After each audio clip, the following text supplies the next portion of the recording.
Okay, magandang araw po sa ating lahat, mga ka-explore at ang aking mga kanayon. Alam niyo mga kababayan, mga ka-explore, malaki, opo, malaki po, napakalaki po, napakarami po. O yan, malaki na, marami pa. Ang problema po ng mga Duterte. Itong lilipas na taon, ito pong taong 2024, alam nyo, napakamakulay. Makulay ba ang tawag doon? Makulay o napakaraming pangyayari po sa politika.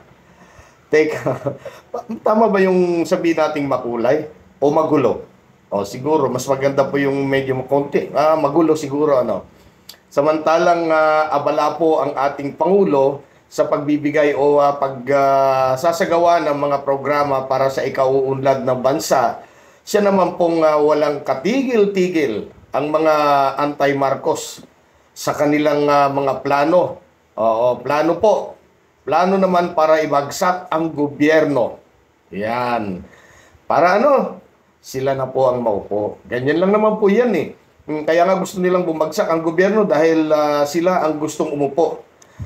Sa palagay po ninyo mga ka-explore, kapag sila po ba ang umupo, gaganda po ba ang buhay ng bawat Pilipino? O gaganda po ba ang buhay sa Pilipinas?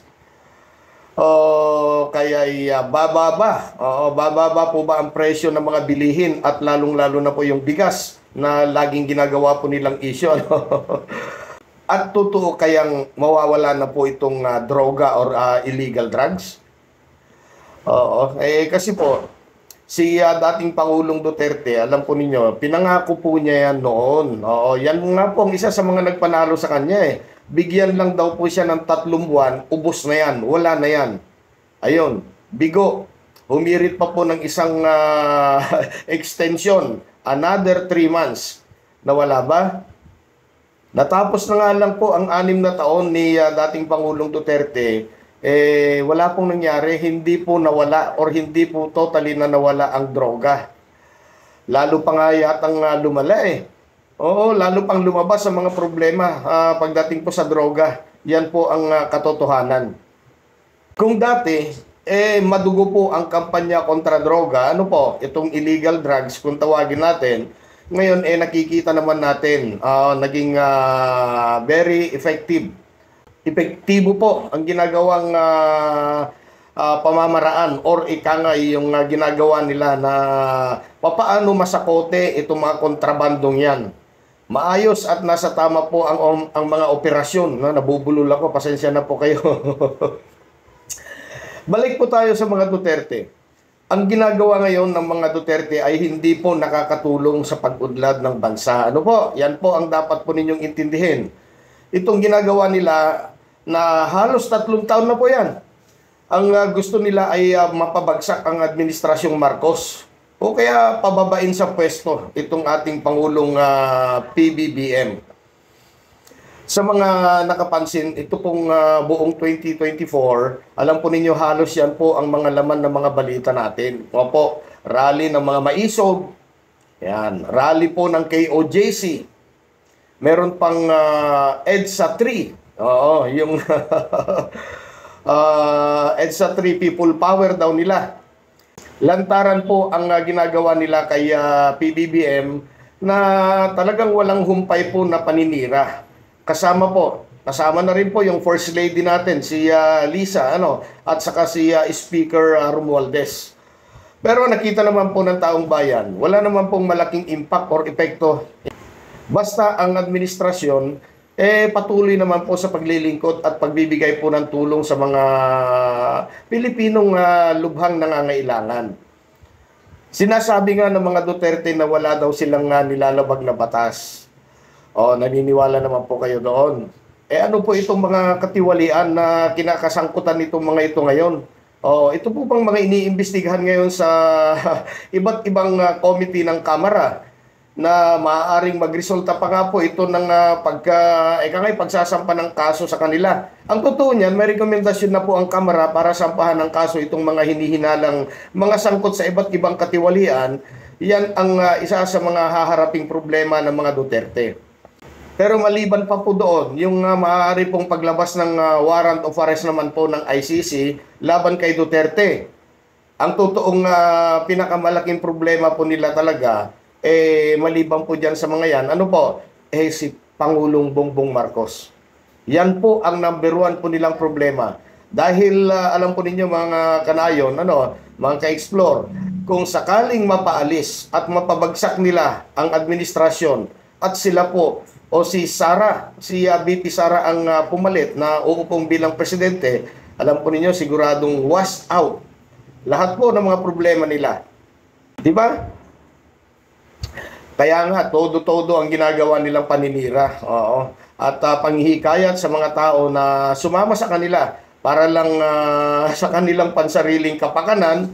Pero napapansin naman po ninyo mga kababayan, imbes na dumami ang mga tao na gustong sumama sa kanila o makisimpatya sa kanila, parang isang barangay na lang yata natitira eh. Gising na ang mga tao o gising na ang mga mamamayan natin. At ang imbes na parami, nagiging pakonti ng pakonti ang mga naniniwala sa kanila. Noong isang araw, ayun, nasa balita po yan dinagsa daw ng tao ang mga Duterte sa kanilang bahay. Ano po? Nitong nakalipas na araw. Yan itong Christmas yata. Ang tanong, nakakasiguro ba sila na lahat ng pumunta para mamasko o humingi ng pamasko ay supporter nila? Kahit naman po ako kung may magbibigay ng pamasko. Ba't lalo po yung mga kagaya ko na hirap din po sa buhay. Natural lamang po, napipila po ako doon para lang sa ayuda o regalo. Di ba? Kahit hindi ko gusto yung kandidato, yan, kukunin ko yan. Total, yan naman ay ayuda o regalong pamasko. Tama? Yun eh. Ngayon, itong nasusunod na 2025, itong taong 2025, baka lalo pong magiging mainit at maingay na po ang mga Duterte. Dahil, maliban nga po sa ICC, syempre, andyan na po yung usaping impeachment, siguradong gugulo na yan. At magkakaalaman na talaga kung ano ang mangyayari.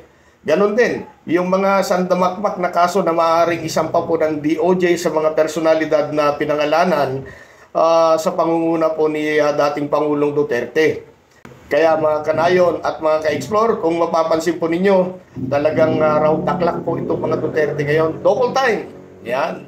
Double time na ang mga ito para nagbabaka sakali pa rin hanggang ngayon. Baka sakaling mapaalis nila si PBBM. Full force ang mga Duterte. Silang lahat, sina Maharlika, yan, sina Badoy, si Celis, si Jay Sonsa, kasama pa si Roque na kahit nagtatago, walang ginawa kundi bumira ng bumira, manira ng manira. Isama po pa yung dalawang retired na military na vlogger nila. Okay, kaya talagang ewan ko kung bakit nagkakaganito itong mga ito. Mga military na ikangay binibigyan po ng pensyon ng ating gobyerno pero kinakalaban nila yung gobyerno natin. O nga pala, pati itong mga vlogger nila na mahigit isang buwan na yata dyan sa EDSA. Pansinin po ninyo. Basta ako ang nakikita ko, maayos ang ginagawa ng administrasyon, nasa tamang direksyon si PBBM, 3 taon nang sinisiraan, lalo na sa usaping bangag, pero hindi natitinag. Kung mapapansin po ninyo mga ka-explore, sa kanilang pag-uugali, kilos at pananalita, sino po ba? Sa palagay po ninyo, sino po ba ang tunay na tumitira ng pulburon? Ngayon po ay umiiral ang tunay na demokrasya sa bansa. At grabe po ang pagsisikap ng Pangulo natin para mabigyan ng magandang buhay ang bawat Pilipino. Kaya dapat nating suportahan, protektahan at huwag hayaang lamunin nitong may mga masamang tangkang pabagsakin ng ating mahal na Pangulong Bongbong Marcos. Yun lamang po. Kung ano man po ang inyong mga saloobin, reaksyon, bukas po ang ating comment section para sa inyo. Magandang araw po. Ingat-ingat po tayong lahat.